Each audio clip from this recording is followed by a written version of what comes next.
e agora somaram-se novas áreas, mas como a secretária Natália gosta de dizer, o meio ambiente é o que vem primeiro, né? Não só no nome, mas, de fato, na lógica de composição das atividades, o meio ambiente é no meio ambiente que as atividades se instalam, né?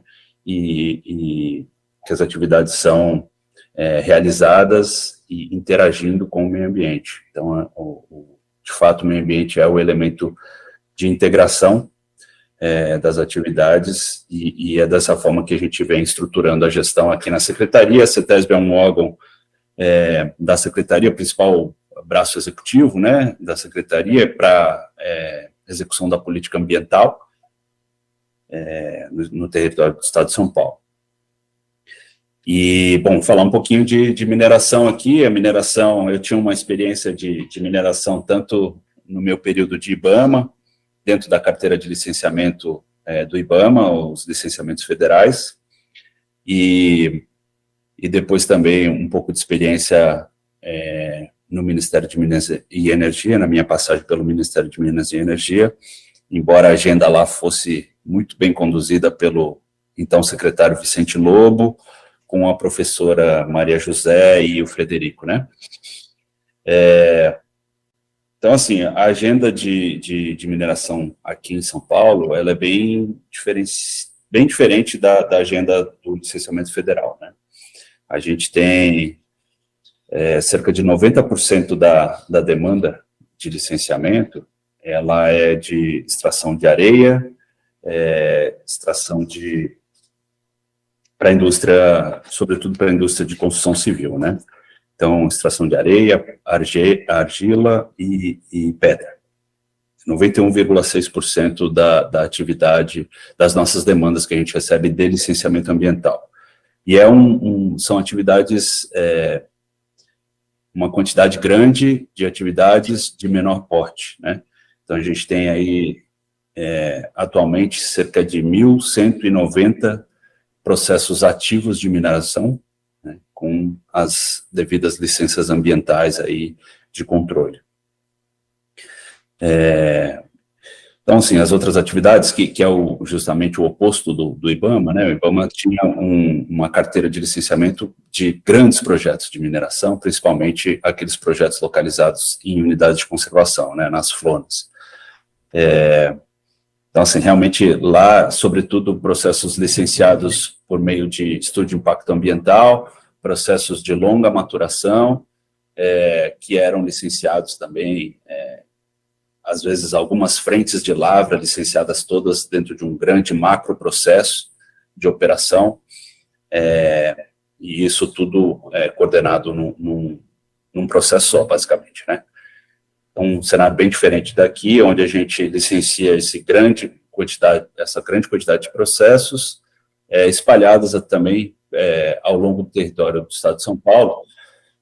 Lá no IBAMA, tudo centralizado, né, no órgão, tudo a partir do escritório de Brasília, sobretudo, embora com uma participação, uma contribuição das unidades estaduais, mas, sobretudo, centralizado em Brasília. E aqui o licenciamento, do contrário, o licenciamento de mineração, sobretudo, ele é conduzido pelas regionais da CETESB.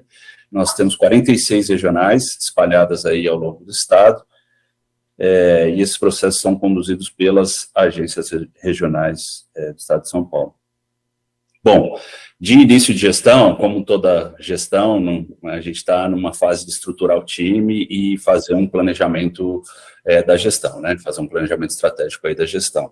E logo nesse início, a gente tem feito um diálogo setorizado, então, com todo mundo, né? Quem me conhece aí sabe que o nosso, não só eu, mas o Jonatas também, subsecretário, e a própria Natália, a gente tem um perfil de gestão que é do diálogo, né? Então, a gente tem feito conversas estruturadas com todos os setores da sociedade, inclusive com o setor produtivo, né? E dentro dessas conversas, a gente vem colhendo aí contribuições, sobretudo para a gente fazer uma atualização da legislação, às vezes uma adequação da legislação do nosso arcabouço regulatório.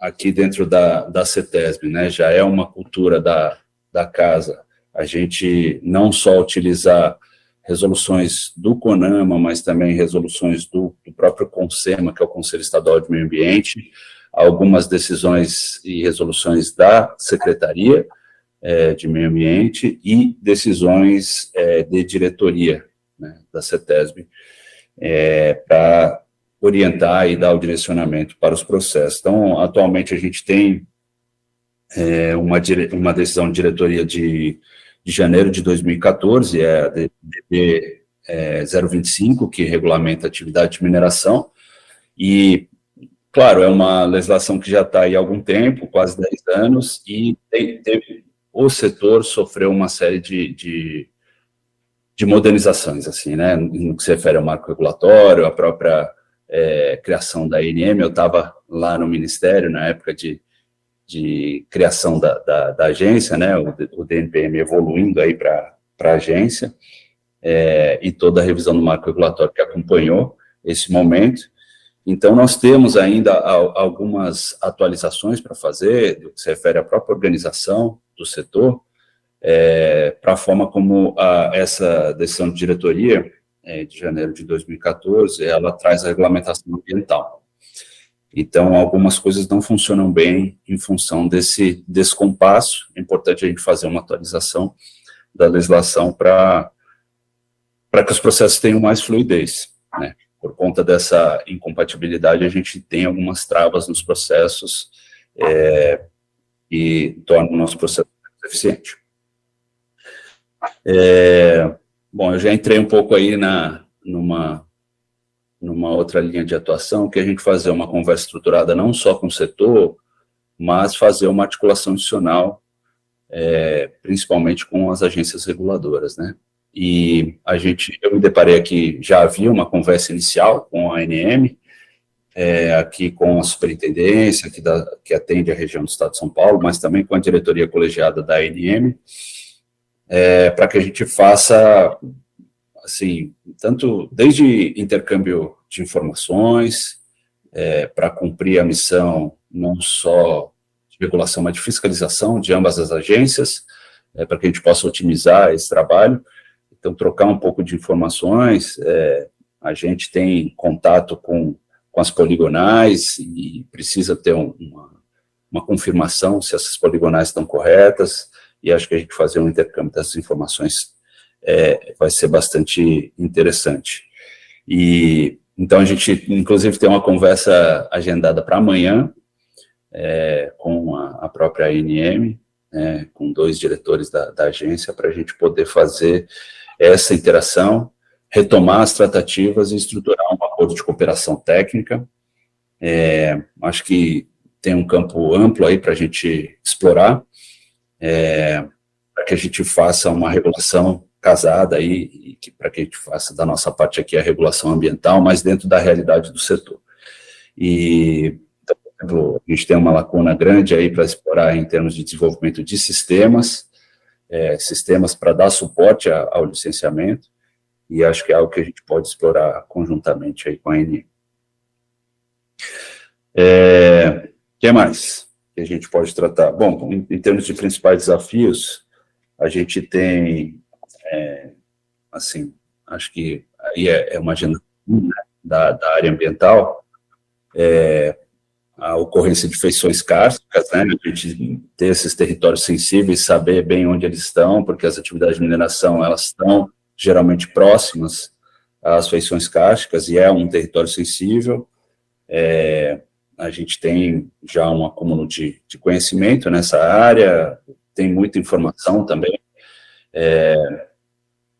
inclusive informação sistematizada, para a gente poder subsidiar a tomada de decisão e fazer as atividades de uma forma segura, né, do ponto de vista ambiental, e claro que a gente fazendo isso de uma forma segura, a gente acaba garantindo também segurança jurídica para as atividades, que é algo muito caro aqui no Brasil, né?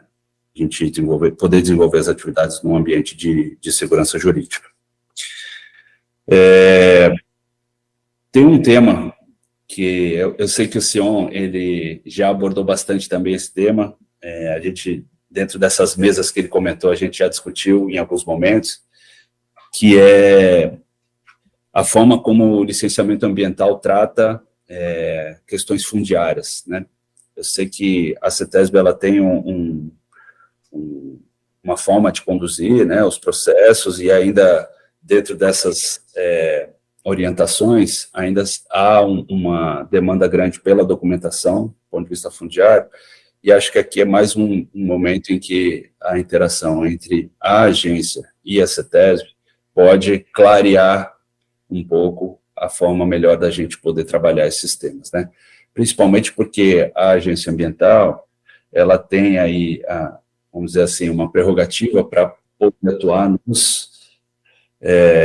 que se refere à parte ambiental, né?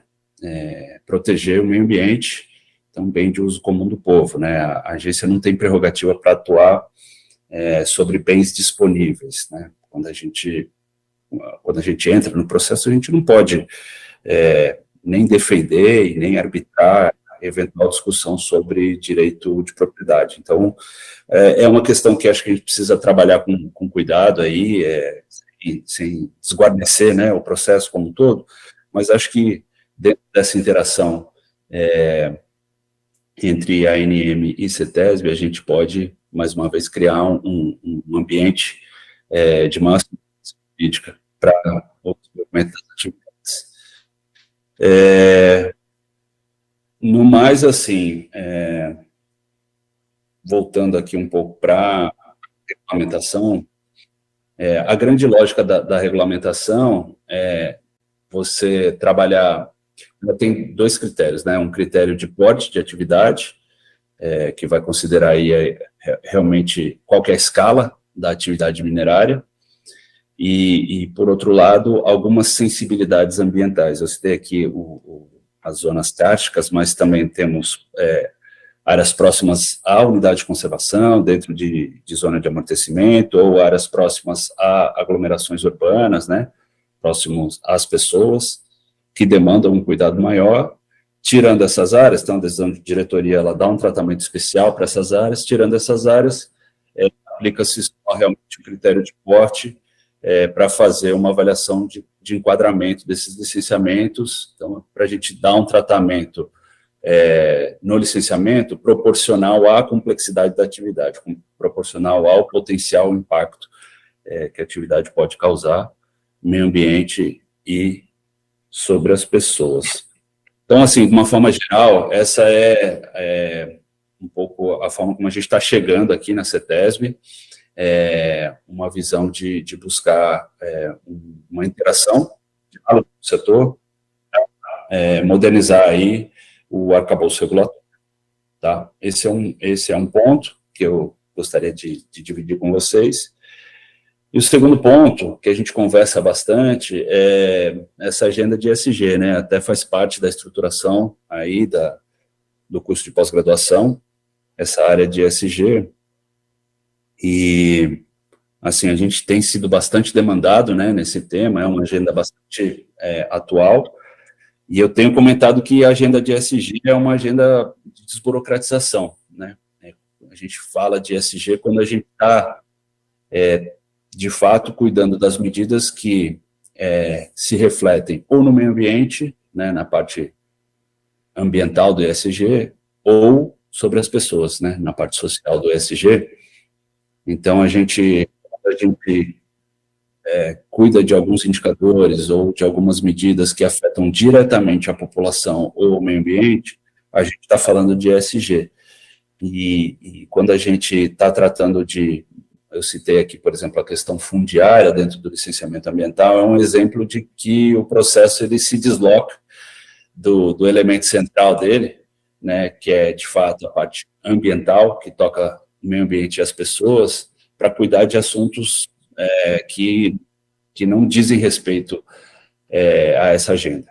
Então, quanto mais a gente for a fundo na agenda de desburocratização, mais a gente vai estar investindo, de fato, em ações que representam proteção do meio ambiente, cuidados, né, ao meio ambiente e cuidados com as pessoas. Então, mais a gente vai estar investindo em agendas de ESG, agendas tão caras aí para a sociedade, né? E tão exigidas na agenda atual de todas as empresas de mineração, sobretudo as empresas de mineração, né? Que são empresas modernas, e empresas que estão necessariamente estruturadas para dar uma resposta para essas demandas da sociedade. A gente tem, como eu falei, uma característica um pouco particular aqui da atividade de mineração no estado de São Paulo. É uma atividade muito voltada para o atendimento da indústria da construção civil, mas se a gente olhar a cadeia como um todo, né, também é uma cadeia que tem a sua responsabilidade, o seu interesse em promover o desenvolvimento da sociedade, impactar positivamente as pessoas e proteger o meio ambiente, né? Proteger, neutralizar o seu impacto e também, dentro do possível, fazer uma contribuição para que leve à melhoria da qualidade ambiental, né? Ninguém está aqui para desenvolver a sua atividade e levar o preço aí de estar degradando os rios de São Paulo, rios já bastante sobrecarregados por atividades humanas, de uma forma geral, muita carga orgânica, né? Principalmente aí carga orgânica proveniente de falta de esgotamento sanitário. Então a gente vem trabalhando esses programas como um todo dentro da Secretaria de Meio Ambiente. A mineração é um dos fatores aí de interação com o meio ambiente. Ela não atua de forma isolada, mas, de uma forma geral também, ela tem a sua responsabilidade e quer contribuir para a gestão ambiental de uma forma geral, né?